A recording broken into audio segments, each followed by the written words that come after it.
Welcome to the Selling in the Motor Trade podcast, in association with Simco Training. This is the weekly podcast where we share best practice, tips and ideas on how to sell more cars, improve your service department, and generally put more profit into your dealership or dealer group. I'm your host, Simon Bowkett.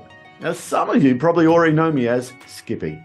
I would start by saying thank you for taking the time to listen to this podcast.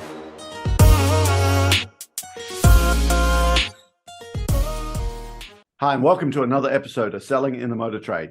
This time we're going down under, and I'm speaking to Ian Parker. He's the owner, the founder of the Auto Academy. Now, I first met Ian at a National Automotive Dealers Association conference too many years ago.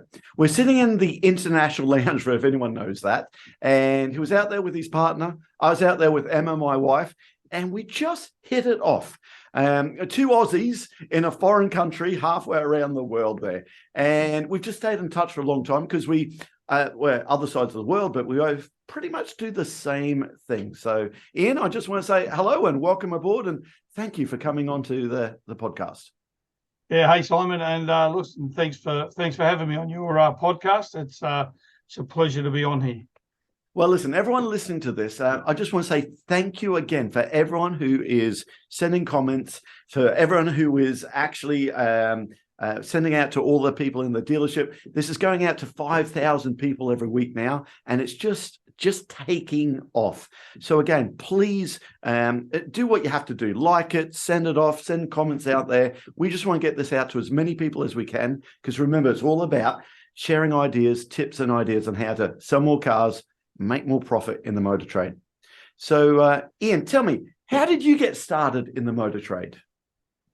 That was a long time ago, Simon. Probably half your listeners might have been born then. So, so I actually started in the industry in 1983, Right. in a place called Orange in New South Wales, so it's central west New South Wales. It gets freezing cold in winter, so it's probably like England, and Yes. it's reasonably nice in summer. So I started there as a trainee salesperson. I actually applied for a job in real estate. Right. How old would you have been back then? Back then I would have been 22. Yeah. So I'd cut my teeth at Coles, and then Okay. I'd at Coles supermarket, and I left there, and I applied for a job at a real estate agency, and at a car dealership. They sold Ford. The real estate agency told me I would never make it in sales, so I couldn't get a job in sales. So I thought that's okay. And then the car industry, the car dealership gave me a job, and they actually rang me and said, "You're actually our second choice if you still want it." The first choice guy was experienced, but he went off and opened his own spare parts business. And if you want, I said, yeah, that's great.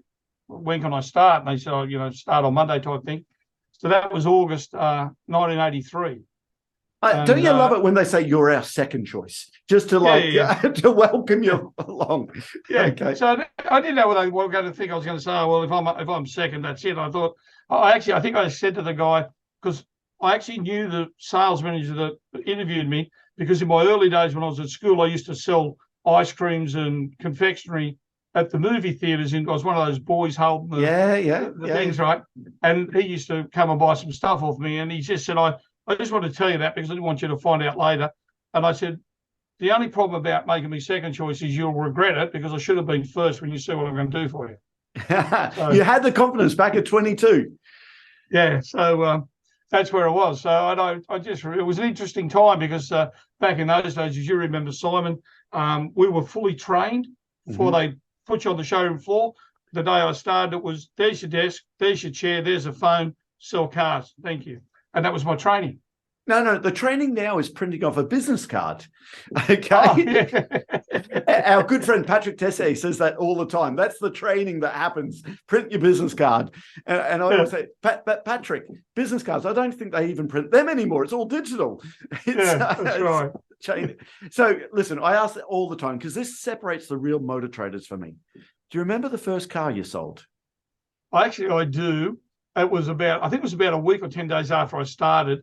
And as I said, it was August 83. So they actually had on the showroom floor the last of the V8, 4.9 V8 Fairmont Gears, right? It was in dark blue metallic.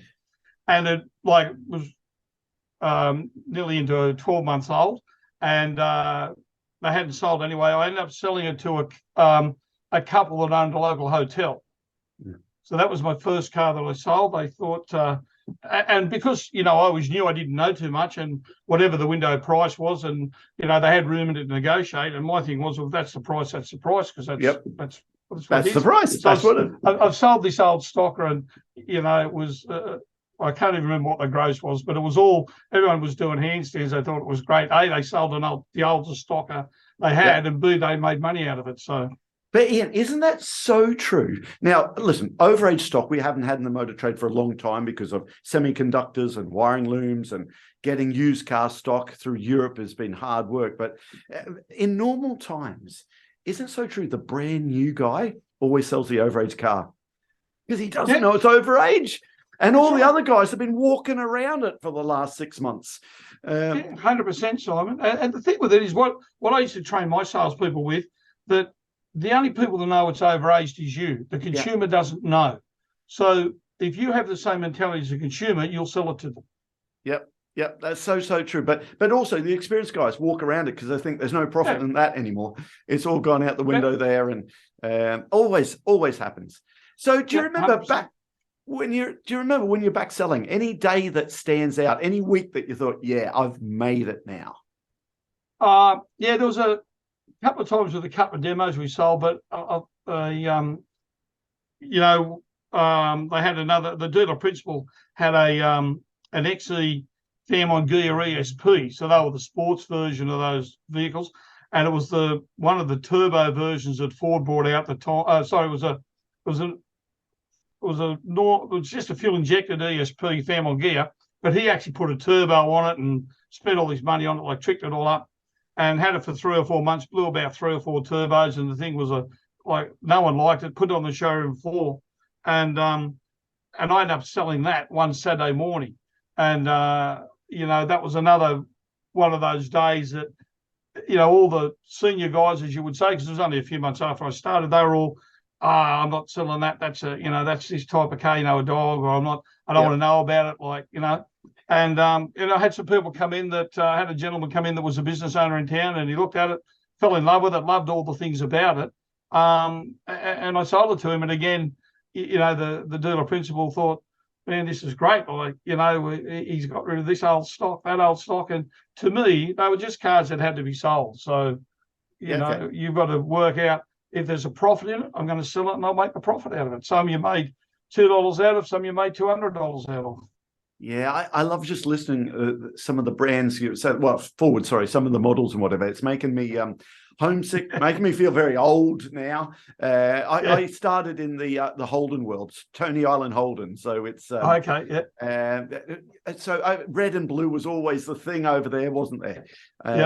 Always the thing. So you're making me homesick. So listen, this is a shameless plug for our first 90-day sales training program. Ian, we've got 2 trainers here, but we have a program called the First 90-Day Program, where we often say that the things you learn in the first 3 months of your business, good and bad, last with you for the rest of your life. And I know I'm still doing things that Rex Keane taught me all those years ago when Mel Deeth taught me all those years ago when I started in the business. So can I ask you, is there anything that stands out for you that you learned in the first 90 days that is as relevant today as it was all those years back in 1983? Yeah, look, a couple of things were, I was always focused on the relationship selling. Mm-hmm. I was always about building relationships with customers. I was all the belief that, they buy from people they know, like, and trust. And, I used to see some of the senior guys go in and they try to crunch people and everything. And I just keep building relationships with people. And, I had people coming back buying cars after cars from me. And, as time went on and I opened my own dealership, their kids were coming and buying cars off me. But probably an example that I use, a real story that happened to me, and it was about, I think it was late 93 or early 94. And I remember this like it happened yesterday. There was a gentleman that's come in. I was pretty cocksure of myself, I suppose, in some ways, because I was selling some cars. I was doing pretty good, only been in the industry for a few months. And And this gentleman walked in. He would have been in his probably late 50s. He wore a tweed jacket, very well dressed type of guy. Mm-hmm. And I could, I know him like I knew him, where he lived. He owned a property in Oberon. I still know the name of the property. And he walked in, and I walked out, and I said, "Oh, g'day, mate, can I help you?" And our showroom, when I walked out on the yard, was all glass. And you wouldn't believe the dealer principal and the financial controller were standing in the window looking at him as I walked out to talk to this bloke. And I've gone out and I said, "G'day, mate, how are you? Can I help you?" And anyway, he got his finger out and he drove it into my chest. "I am not your mate. I've never been your mate. Don't ever, ever call me your mate. We are not mates." And like, I've gone from thinking I was, King Shit of Turd Island to like, and then you're 22 years old, right? Yeah. And I've gone, okay. So I had two options, and I could have put my tail between my legs and walked off and thought, "I've really burnt this," or "I'm going to sell you a car, man, and we are going to be mates, and we're going to be the best of mates." So that was my two choices, right? That's the challenge. That was a challenge. So I apologized to him, right? And a very long story short, I sold him a car. It was a yellow XE Falcon S-Pack with beige trim. I sold him that car. And back in those days, you would have remembered that these men, there was things called men's clubs. I mean, today we call men's clubs is where women run around the poles. But back in those days... I was going to say, where are we going with this, Ian? Where are we going with this? So back in those days, they used to have these men's clubs where the men would go and... they would go and drink scotch, smoke cigars, sit in big leather lounge chairs, and there was only the men were invited. And there was always the well-to-do guys would go to those clubs, right? I remember there was one in Orange, there was one in Bathurst. Anyway, so this guy, we sold him a car. I sold him the car. I turned him around, sold him the car, and he said, "I want you to deliver it to the address." He said, "It's the men's club in Bathurst, blah, blah, blah." So anyway, I'm thinking, wow, I've actually, not only have I sold you a car, but you invited me to where all your friends are at the men's club. So I've rocked in there to deliver the car, and he's introduced me who I was, and I was his friend. So we've done all that. And as I said, he owned property in Oberon. And back in those days, like I used to do a bit of shooting and things, like, a bit of fun and that sort of thing. I got invited down to his place onto his property, right? And I sold him another 4 cars or 5 cars. And we were mates in the end. Like we were good friends. And to turn around. But the thing with it is that as a young salesperson, I had 2 options then. I could have went one way and walked away and lost all confidence, or you got to back yourself. And you got to know that, okay, if I stuffed up, I got to fix it. And I need to fix it quick and turn it all around, which is what we did. See, I just love stories like that. I remember Rex King. So one of my first mentors, sales manager at Tony Island Holden. And I remember I would have been 18, something like that, Ian. 17, 18, something like that. Okay. And I went out again. This was a cane farmer and sugar cane farmer. And I went out to his place and tried to do a deal, trying to sell him a Commodore. And afterwards, I couldn't get him over the line there. So Rex said, "Okay, let's have a look at it. What have you done?" And he's going through, the process. Have you got good rapport with him? I said, yeah, good rapport. I talked to him really well, and the family's there. I've taken the car to his place there. He's not come in and seen me. And Rex said, "No, you've not sold yourself. Remember, Simon, 3 sales and e-sales. Sell yourself first, the product second, then the deal." I said, "Rex, no, I've definitely sold myself." He even offered me a beer. He said, "No, good. Did you have the beer?" And I said, "Well, no, I didn't, because I'm on a provisional license, Rex. I can't have a beer." And I tell you what, he ripped strips off me. He said, "What? The man's offered you a beer and you're not taking one? You're not. Listen, if the man offers you a smoker, you're not a smoker. You're now a smoker. Okay? Now, if the man's offering you a beer, you're not taking it. Listen, he's a sugarcane farmer. If you're out there, you go and have 5 sugars in your tea. Do you understand me?" Okay? I said, "Rex, I can't have a drink." Now, guys, listen to this. They were different times. Okay? Please don't feel like you've got to smoke with the customer if they're a smoker. But I Yeah. suppose the point he was teaching me there is you got to sell yourself first. You got to get along with the guy there. And I tell you what, different times there, completely different times. Yeah. But he was a great mentor for me in the business. There's two people really stood out for me. Mel Deeth, okay, I know Mel will listen to this still, and Rex Keane. There's those two people that really helped mold me, and they took an interest and did it. Did anyone do that for you when you're 22 years old? Did you look up to and say, right, I want to emulate them, I want to be like them? Look, I probably the original sales manager that hired me, who went out, he was only there for a couple of months and went out and opened his own yard. Mm-hmm. So I sort of was, probably the fact that I got a start with him. Yeah. Then there was another sales manager that was there for a couple of years. He had some good habits and some not so good habits. So I took his good habits and utilised them. But interesting enough that when I started in 1983, there was a guy in the US that was just starting to make a little bit of a name for himself called Grant Cardone, who yes. I do, right? And, we've met. But so I started following his stuff, and I still to today, and that was a guy that I listened to a lot. I turned the Americanism off on it, and Aussified it, because they sort of, how it was. But yeah, so that was probably one of the guys that I listened to a lot. Listen to his. Back in those days, they were tapes, mate. Cassette tapes. For the people who are under 20 listen to this, that's how we used to transport music in the olden days. Okay, cassette tapes. It's quite funny. On this podcast, the regular listeners will know that there's been so many people that we've interviewed where Grant Cardone has started with, and where they've gone on with a man called Tom Stuker. So Tom Stuker, Grant started with Tom. And it's so interesting talking about the story about how they started, what they did, and where they went from there. It's really, really interesting. And it's also back there, Joe Verde. Some of the guys will remember the Joe Verde cassette tapes. Again, Rex Keane. I remember watching. In fact, I'm going to go older than that. Did you ever come across a guy called, I think it was Tom Styles, Go Training? I remember Rex had these videotapes, and I had to go and sit and watch these videotapes for hours and hours. And whenever I got something wrong, I'd be marched over to the training room. Right, watch the video again. Watch it again. He just drummed it into me. I might have his name wrong, but it was definitely Go Training. I think the videotape was from the 70s because he had a huge, big, wide brown tie on. And he was going through the sales process again and again and again to get it into me. I might have that name wrong there, but I'm not sure of the name. But there was another guy, and I bought 2 cassette tapes, and they were double-sided, right? Yeah. It was an Australian guy, and he was really dry. And I can't think what his name was, but I would have his tapes in the car, and I'd be listening to them over and over again.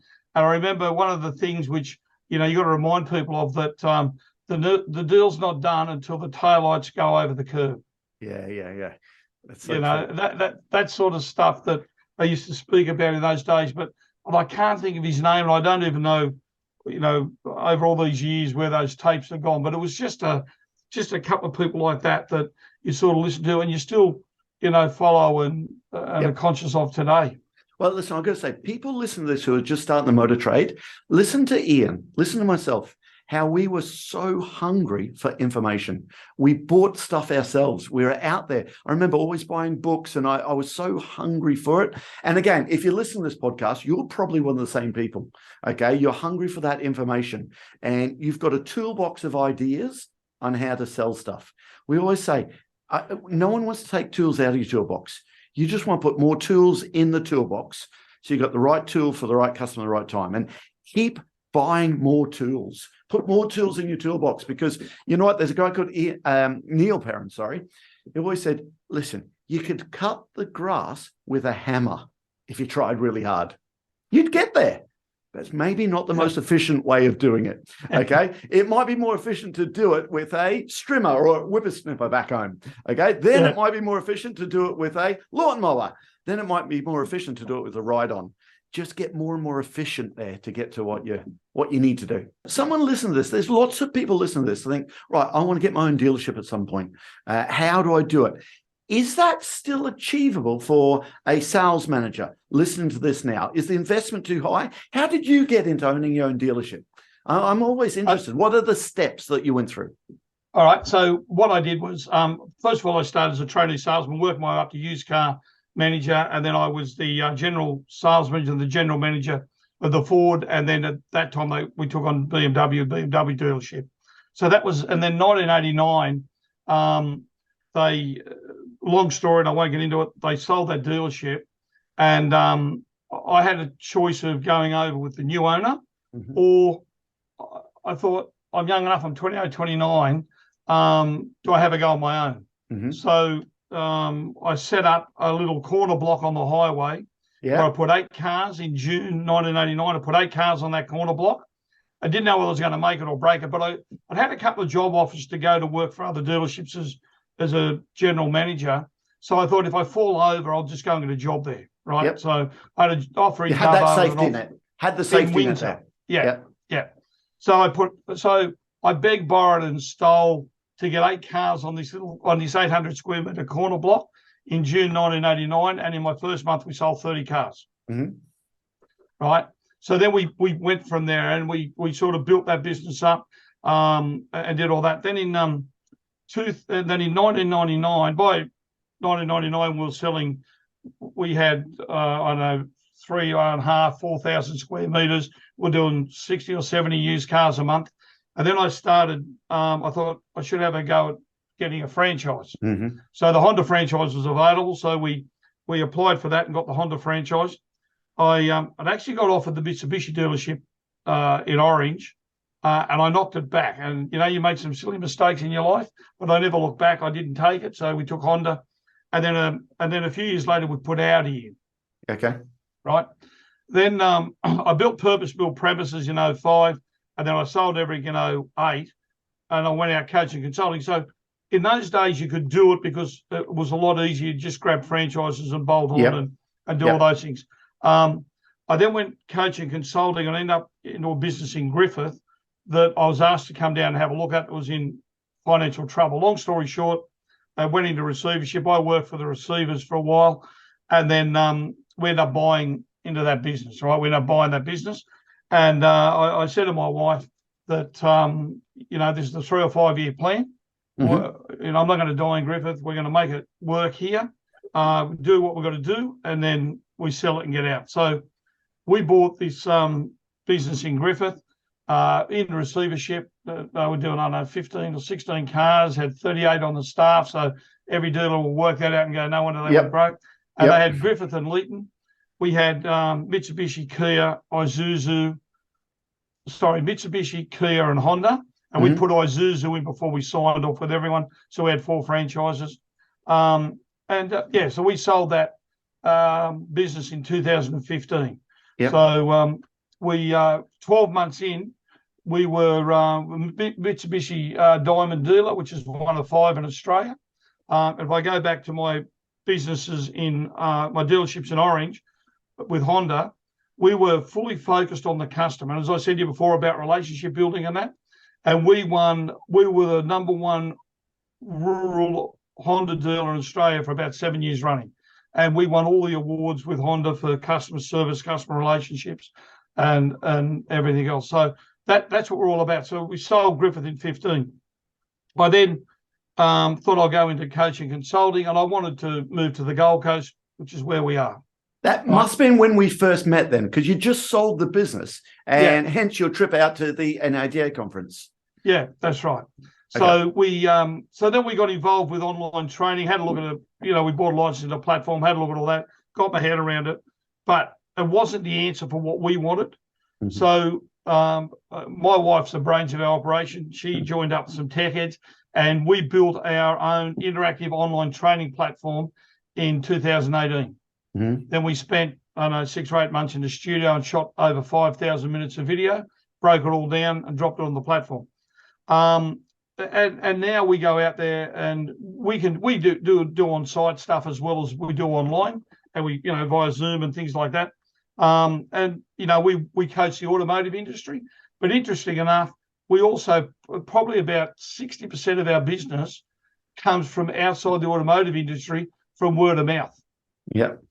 From just different people that have said, oh, you've worked with so-and-so, or you've done that. How can that work in our business? So we just adapted. And the beauty with our program, all the chapters that we've shot are all labelled. So if I'm coaching someone outside the auto industry, I can open up Mod 4 for them, but I just don't tick the automotive chapters in Mod 4. So all they see is the generic sales training.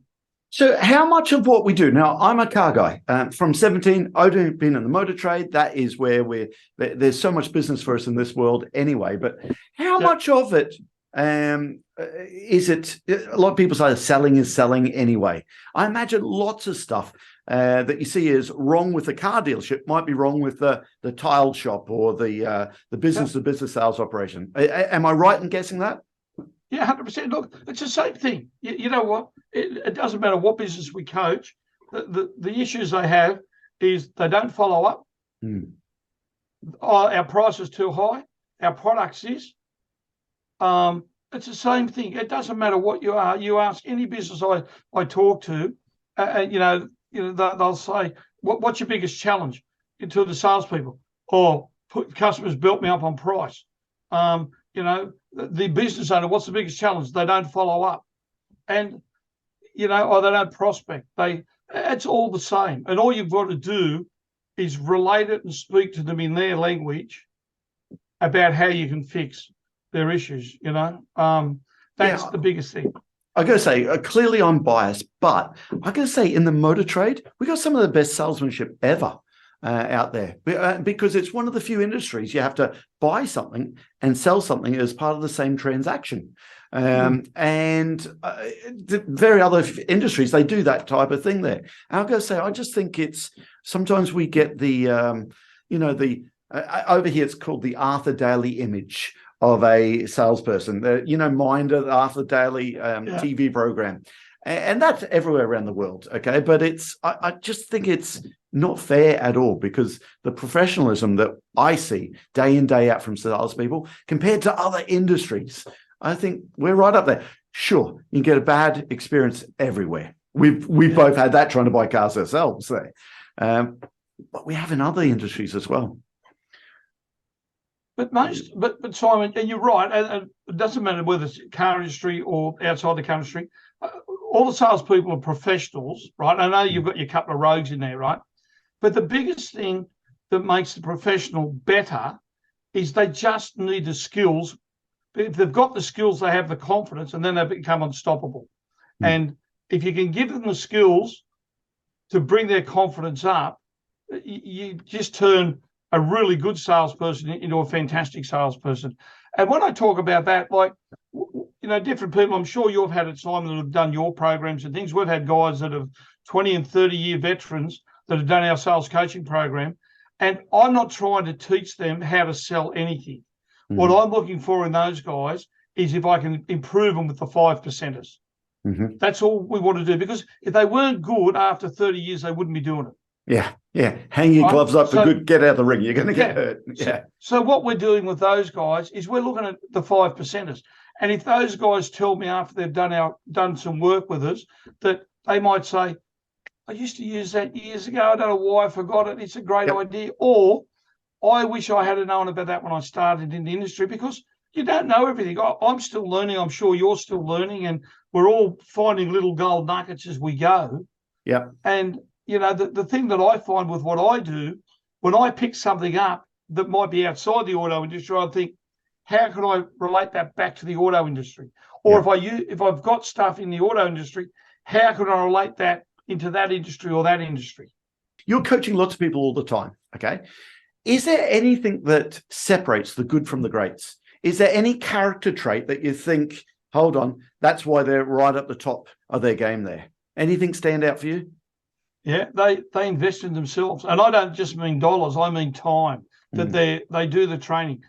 We see that, and, they just, whether it be our training or they're always looking at ways to better themselves. They're always looking for ways, how can I stand out from the crowd? What can I do to make me different from everyone else? And they're listening and looking for those 1%ers to make them stand out. And that's what takes you from great to fantastic. Yeah. Hey, listen, with your programs, do you get salespeople that are signed up for it? The dealer principal said, right, you're going through this program, and they don't bloody bother with it. They don't do it. Well, out of all the people we've put through in 5 years, I've had 3 that have got to mod 15, and we've got 16 modules, and then have gone AWOL and done nothing. We actually put them through a selling skill assessment before they come on. We then interview them. Mm-hmm. And I asked them straight, are you doing this because you want to get better, or are you doing this because your DP or your business owner told you how to do it? Yeah. And it's accountability to start with. Yeah. Yeah, 100%. And then we get them to sign a commitment to success. So I asked them, what are the 3 things they want to get out of spending time with me? Mm-hmm. And what do they want from me? And I tell them, I'm going to send them a commitment to success. I'm going to get you to sign it.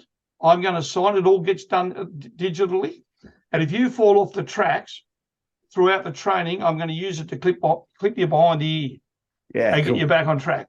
And so basically we have, and look, Simon, as you know, everyone gets busy in life, okay? And I say to my clients that come on the program, we give you a week to do a module, but if life gets busy or things happen in your life, and you send me an email on Friday, I've sent you an email and said, hey, Simon, mod 5's due tonight. You send me an email back, say, oh, I've been busy, I'll have it done over the weekend.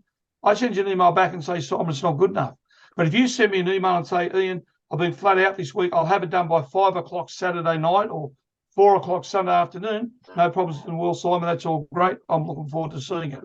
All I want you to do is give me accountability of when you're going to have it by, because then you've committed, you're not going to lie to yourself. You've committed when you're going to do it. So, but we work with people, people go on annual leave. So we'll just say, okay, you're going to go on annual leave. We'll just take 2 weeks off and we'll defer it for 2 weeks. Yep. Yeah, of course. Of course, that makes sense. Got to do that. So listen, I got to say we met, must have been 2015 then at that NADA conference. I think it was probably, I think it was probably 16 because it was about June we sold. I had 6 months off. So it's probably, I think it was 16. Yeah, okay. I've been to 21 of them now. I'm just a sucker for it. I just go and have a look at what's new. We talk about a lot of R&D, research and development, or rob and duplicate and rob and distribute. So, and we always give credit to, hey, you got to listen to this guy from Jackie B. Cooper, man, from many, many years ago, or David Martin. Go and listen to him. He's really good. What was your biggest takeaway from the conference, from the conferences you've been to? Oh, look, the thing is, it's just a little different ways that people of how they present their training, whether it be service advisors, sales training, just different things like that. I'm just looking for those little things that we may not be doing, or that we can, as you say, turn it around and put into our style that we think we can get results for our people. And that's what I go looking for. I just love the different workshops, and I try and go to the different workshops that maybe I can't find much information online about that I think could enhance our business, or not just enhance our business, but enhance the clients that we deal with. Yeah. Yeah, I just, I'm a magpie. I go and have a look at everything out there and what's happening, what's new in the industry, and what is changing. So let's talk about this. The market's changed. When I first started selling as a salesperson, my job was almost like a teacher. Someone would come in and say, tell me about this car. What about that one? What's this? It was a VN Commodore, I think, when I first started. Oh, yeah. Okay. And it was like, it's the 3.8 litre V6, or was it a 3.6? I've got to go back in memory now. And they asked me all about the Calais and what's this got and what's got. My job was a teacher. But now we know people have done so much research online. They know more about the car than what our salespeople do. Now, I'm not saying it's right. It's just a fact, because they've researched that one Audi Q5 S-Line Plus, and they'll ask your salesperson, is that the one that has the flux capacitor on it or not? And they'll know, because that salesperson is meant to know everything about the whole Audi range. Now, I think they should do. Don't take that wrong. Yeah. Okay, they should know, but the customer knows as much more. So I want to ask you, are we dinosaurs now? Okay. What's the process going forward? Are salespeople going to be there, or are people just going to go and click online? Is there going to be straight from the mouse to the house? What do you think the future of the motor trade is going to be? No, I don't think so. Look, I think there'll be some people that'll buy online. I have no doubt about that. But I still think there's a place for salespeople in the auto industry. I still think people want to deal face to face, and I know that, and it's happening. I'm not sure where it is in the US. I think Honda, in the UK with Honda, but there's some agency models happening now. Is that good or bad? I guess it depends whether I'm not real sure whether it's good or bad. If you own a dealership, I don't think it's fair because they're losing all their goodwill. Mm-hmm. But we won't get into that. That's for another discussion. Ian, we've talked about that lots here on different podcasts there. So it's I'm glad you said that. It's for another discussion there, but it's an interesting space how it's going to change retailing.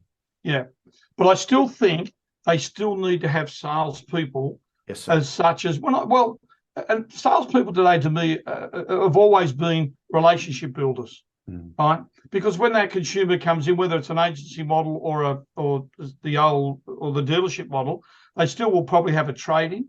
They will still probably want to buy accessories, and the consumer, even today, the agency model's only just started in Australia, but they still will be thinking they can haggle and negotiate. So the salesperson's still got to have the skills and the confidence to be able to talk to the consumer and overcome those things. So, I don't believe that everything will go online 100%, and I don't believe that dealerships, as in bricks and mortars, will die. And I don't believe, not in my lifetime, and I don't believe that everyone will buy their cars online. I'm sure that people will buy cars online. I have no doubt about that. We sold, used cars and new cars online back in 2010, 11, 12, 13, 14 when I was in Griffith. Mm-hmm. So, and that's still going to happen. Listen, remote selling. When I was 17 years old, I remember driving a 5-litre V8 Commodore out to on the way out to Mount Isa. I don't know. The drive was something like 5-6 hours there. But listen, I'm 49 now. I would have been 17, 18 years old there. That was a remote sale. What was the difference with that? Sure, the internet wasn't involved. That was a phone call, but we still, the LUD's trade-in, we stood subject to it being, as you said, sir, we'd done the deal. It was all remote. So it was happening back then. Yeah, 100%. Look, Simon, in my 40 years I've been in the industry, the only thing that I believe has changed in my eyes is the internet. Without the internet, nothing else has changed. People go into dealerships, they buy cars, they trade cars, they buy accessories, they get them serviced. Sometimes they finance them, sometimes they get insurance there. It all still happens. It's probably been refined a little bit. Mm-hmm. And there's probably cowboys that aren't there anymore. Yeah. But no bad thing. Yeah. No. Yeah, but it's all good. It's all, and I think it's a great thing. And, it's interesting. One thing that I find interesting that, and I hear some sales trainers say that, it's all about, you got to get them in. It's all about the speed and get them through the sales, that customers don't want to spend all day in your dealership. And I disagree with that. And the reason I say that is this, that if you're giving them the world's best experience and they're enjoying everything, they won't be upset about being in the dealership for 3 or 4 hours. The reason customers get upset about being in dealerships for 3 or 4 hours is because they've been treated like crap. If you go to a restaurant and you've had the world's best meal, the world's best experience, and doesn't matter what the bill is, and you walk out feeling, really full and you've had a great night and some great wine and everything, you don't care you've been there 4 hours. But if you walk out of that same restaurant, the meal was crap, the experience was crap, the bill was too high, and you're there for 3 or 4 hours, all you do is whinge and complain about it, how bad it was, and you're never going back. Or in the restaurant, you're sitting there waiting for the bill to turn up forever, or you're waiting. Yeah. And that's in a dealership. When you said 3 or 4 hours, every part of me was thinking, I'm one of the sales trainers say, you don't want to do that. When the customer's sitting there by themselves, twiddling thumbs. The salesperson's in there talking to the manager, trying to get a price there. And the customer's like, what is happening here? Where are we up to? And I coach my salespeople, do not leave your desk. Every sales manager's got a mobile phone. If you want to ask questions, you've got nothing to hide to your customer, pick the phone up and ask your manager in front of the customer. Grab your manager out at the desk and tell the manager everything where you're up to with the customer. You hide nothing, because if you've got things to hide, that's when you lose the trust and rapport with your customer. You should be able to say everything in front of to your manager, in front of your customer, if you've been honest from the start. Yeah. Isn't that so true, actually? Because you do see people sitting in a dealership by themselves. Yeah. They're on the phone anyway. I promise you, I can see We Buy Cars website on the other side of a showroom on someone's mobile phone, because they're sitting there looking at it when they're sitting there by themselves all the time. And the other thing I think we've got to be so careful of, the meet and greet and the qualification. Ian, hasn't all of that happened before they get into the dealership now? Shouldn't we be knowing the customer? Because we know the inquiry starts remotely now, digital to phone. And we know, yes, we want to get them in there to give them the experience there. But that's where we want to know, hey, what was about that car that put it on their shopping list before they get to us? We want to know that they love the idea. It's got the flux capacitor in it. And when they hit 88 miles per hour, sorry, again, people under 20, a flux capacitor is just on a DeLorean many years ago. There was a great documentary many years ago on that one. Don't be going looking for that on your latest car. But again, we will know that that's what they're interested in before they get to us nowadays. 100%. And it's all about the right discovery question, Simon. It's about finding out, and we spoke about this, a lot of people talk about the road to a sale. Like the road to a sale was 1970. Today, because I'm going to go back before that. We'd say selling camels in the desert 2,000 years ago. That's when we say the road to sales there. Yeah, probably. And back when I started, I was an information giver, because there was no internet, and unless they read the Wheels magazine or the Motor Traders lift out in the Sun Herald or something, they didn't know much about the cars that were there. So they'd come in, and if the car had 101 features, I'd tell you about the 101 features, because I assume you know nothing about the car, so I'm telling you everything. But today, they've done more research and more homework on that car 9 times out of 10. Yep. So what you've got to make sure you've got the right discovery questions to find out what brought them into your dealership.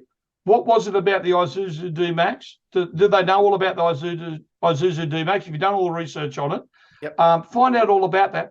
And then you find out what their 3 or 4 dominant buying motives are, why they're there, what is it about the D-Max, right? And then you can hone in on those things. That's the thing. It's a full thing of discovery questions, but that's all important. That's all that's important to them.